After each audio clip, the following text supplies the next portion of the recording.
एक शिवसेना के सपने हजार हैं, इसीलिए कभी बिहार कभी गोवा और अब यूपी के चुनावी समर में जमानत जब्त कराने के लिए बेकरार है। इसीलिए संजय राउत सीधे मुंबई से उड़े और राकेश टिकैत की गोद में लैंड किया। मानो राकेश टिकैत चुनावी जीत की कोई पुड़िया बेच रहे हो। खैर, संजय राउत राकेश टिकैत के घर पहुंचे और देर तक बंद कमरे में बात करते रहे। जब कमरा खुला तो संजय राउत ने किसान हित, किसान आंदोलन से शुरू होकर ईवीएम तक की तमाम बातें कहीं। उत्तर प्रदेश में 50 से 100 सीटों पर चुनाव लड़ने का इरादा रखने वाली शिवसेना के नेता संजय राउत ने कहा कि उन्हें किसानों और राकेश टिकैत का समर्थन नहीं बल्कि आशीर्वाद चाहिए और इसी इरादे से वे यहां आए भी हैं। लेकिन उत्तर प्रदेश में 50 सीटों पर चुनाव लड़ने का ऐलान कर चुकी शिवसेना के बड़े नेता ठीक चुनाव से पहले ऐसी मुलाकातें कर रहे हैं तो इसके मायने क्या हो सकते हैं, ये कोई भी समझ सकता है।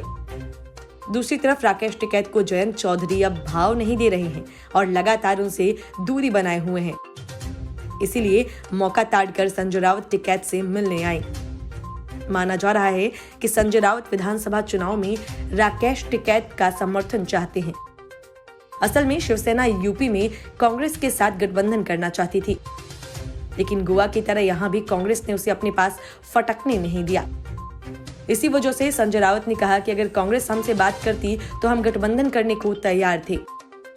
शिवसेना को अखिलेश यादव भी अपने साथ चिपकाना नहीं चाहते हैं। यही वजह है कि संजय राउत राकेश टिकैत की शरण में जा पहुंचे। संजय राउत ने कहा कि किसानों की लड़ाई अभी खत्म नहीं हुई है। देश की राजनीति किसानों के समर्थन के बिना नहीं चलेगी। किसान ही तय करेगा कि गद्दी पर कौन बैठेगा। कहा कि ईवीएम में गड़बड़ी होती है, इसीलिए विधानसभा चुनाव ईवीएम के बजाय बैलेट से कराने की मांग चुनाव आयोग से की गई है।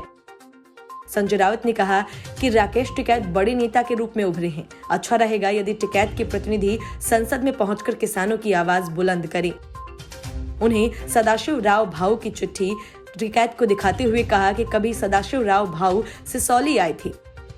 संजय राउत ने राकेश टिकैत से बंद कमरे में काफी देर बातचीत की। इस दौरान टिकैत की महाराष्ट्र के मुख्यमंत्री उद्धव ठाकरे से फोन पर भी बातचीत कराई। बाद में राकेश टिकैत ने कहा कि दोनों ने एक दूसरे की कुशल क्षेम पूछी। भाकियू प्रवक्ता धर्मेंद्र मलिक के चुनाव लड़ने के सवाल पर राकेश टिकैत ने कहा कि भाकियू और राजनीतिक ही रहेगी। चुनाव लड़ने या लड़ाने से कोई सरोकार नहीं है। Bureau report, news of India.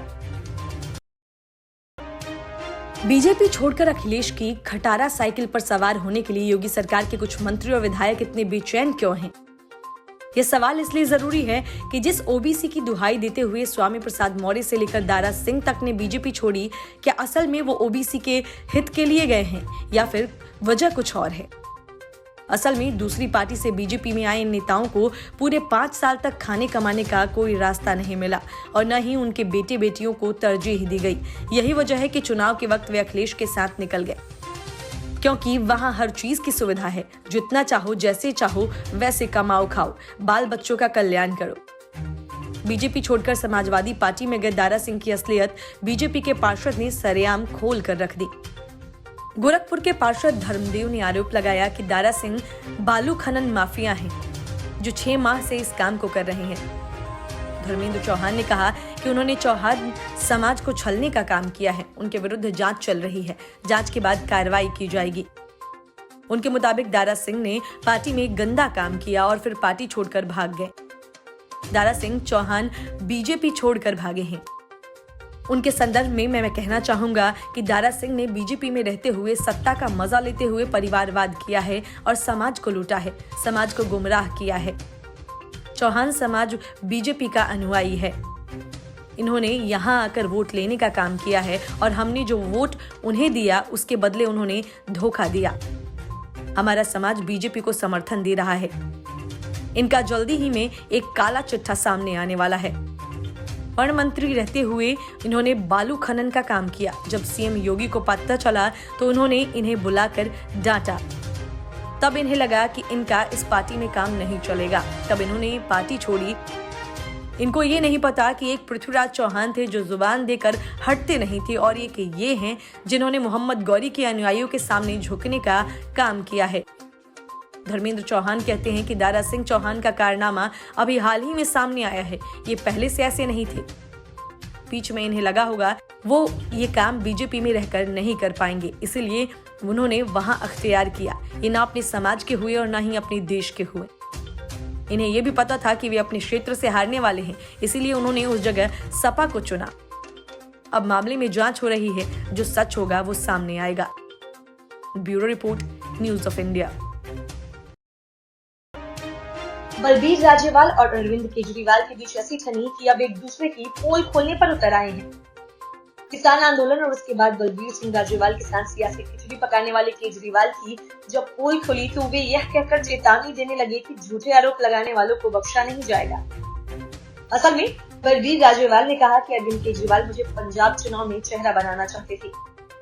मेरे मना करने के बाद भी टिकट देना चाह रहे थे, ऐसे में मैं पीछे हटा।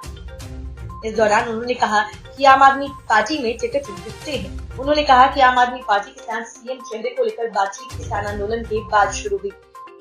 किसान आंदोलन खत्म होने के बाद ही हमारी बात शुरू हुई। मैं चाहता था कि मुझे मालूम रहे कि पार्टी किन किन लोगों को टिकट दे रही है। आम आदमी पार्टी ने पंजाब में आपराधिक छवि और भ्रष्टाचार करने वाले उम्मीदवार भी घोषित किए हैं, ये मुझे बर्दाश्त नहीं था। लुधियाना में जो हुआ वो सबूत है कि टिकट बेचे गए हैं, इनके अपने कार्यकर्ता आरोप लगा रहे हैं। वहीं बलबीर राजेवाल के आरोपों पर आम आदमी पार्टी के पंजाब के सह प्रभारी राघव चड्ढा ने कहा कि आम आदमी पार्टी में न टिकट बेची जाती है और न खरीदी जाती है। अगर कोई शख्स कीचड़ उठाने की कोशिश करता है तो हम उसे नहीं बख्शेंगे। उसे सरकार बनने से पहले भी नहीं छोड़ा जाएगा और न सरकार बनने के बाद। राघव चड्ढा ने कहा कि अब तक कोई शख्स पैदा नहीं हुआ और न कोई रकम बनी जो पार्टी को खरीद सके। हालांकि इससे पहले जब अरविंद केजरीवाल से भी इन आरोपों पर सवाल पूछा गया तो केजरीवाल ने भी इसका खंडन करते हुए कहा कि उनकी पार्टी में कोई टिकट नहीं बेच सकता। अगर ऐसा होता है तो वो उसे नहीं छोड़ेंगे। उन्होंने कहा कि अरविंद केजरीवाल ने कहा कि झूठे आरोप लगाने वालों को भी नहीं बख्शा जाएगा। Bureau report, news of India. Swami Prasad Maurya सहित कुछ विधायकों को समाजवादी पार्टी में शामिल करवाकर अगर अखिलेश यादव या खुशफहमी पालते हैं कि उन्हें यूपी के ओबीसी वोट बैंक पर कब्जा कर लिया तो शायद वे मुंगेरी लाल टाइप सपने देख रहे हैं, क्योंकि हकीकत यह है कि देश के सबसे बड़े ओबीसी नेता तो खुद पीएम मोदी हैं। और दूसरी बात ये कि ओबीसी नेता की चादर के पीछे नेताओं के चेहरे पर परिवारवाद का ठप्पा लगा है। यही वजह है कि पार्टी छोड़कर जाने वाले नेताओं पर योगी आदित्यनाथ ने करारी चोट की है। योगी आदित्यनाथ ने कहा कि वंशवाद और परिवार की राजनीति करने वाले सामाजिक न्याय की लड़ाई नहीं लड़ सकते। उन्होंने कहा कि समाजवादी पार्टी की सरकार ने 5 साल में सिर्फ 18,000 आवास दिए। गरीबों की जमीनों, मकानों पर कब्जा करना अगर सामाजिक समरसता है तो मैं उसका विरोध करता हूँ। सीएम योगी ने कहा कि सामाजिक न्याय की लड़ाई का अर्थ है समाज के हर तबके को शासन की योजनाओं का लाभ मिले और उनके साथ सामाजिक आर्थिक भेदभाव न हो। अब तक भाजपा से करीब 14 लोगों ने इस्तीफा दिया और अधिकतर समाजवादी पार्टी में शामिल हो रहे हैं। इस्तीफा देने वाले में स्वामी प्रसाद मौर्य, धर्म सिंह सैनी और दारा सिंह चौहान समेत कई विधायक हैं। सीएम योगी से पहले कैबिनेट मंत्री सिद्धार्थनाथ सिंह ने भी पार्टी छोड़कर जाने वाले नेताओं से सवाल किया। उन्होंने कहा कि पार्टी छोड़ने वालों ने 5 साल तक मलाई खाई, लेकिन कैबिनेट की कमेटियों में कभी दलित और पिछड़ों का मुद्दा नहीं उठाया। उन्होंने भी अखिलेश यादव पर सवाल करते हुए कहा कि यह नेता जिस पार्टी में जा रहे हैं, उनकी सरकार में मुस्लिम और यादवों को छोड़कर किस दलित और पिछड़े का कल्याण हुआ। उन्होंने कहा कि इन सभी लोगों के या तो टिकट कटने वाले हैं या इनकी सीटें बदलने के लिए कहा गया है, जिसकी वजह से लोग पार्टी छोड़ रहे हैं। उन्होंने दावा किया कि 10 मार्च को जब परिणाम आएंगे तो पार्टी 300 से अधिक सीटों पर जीत दर्ज करेगी। Bureau report, news of India.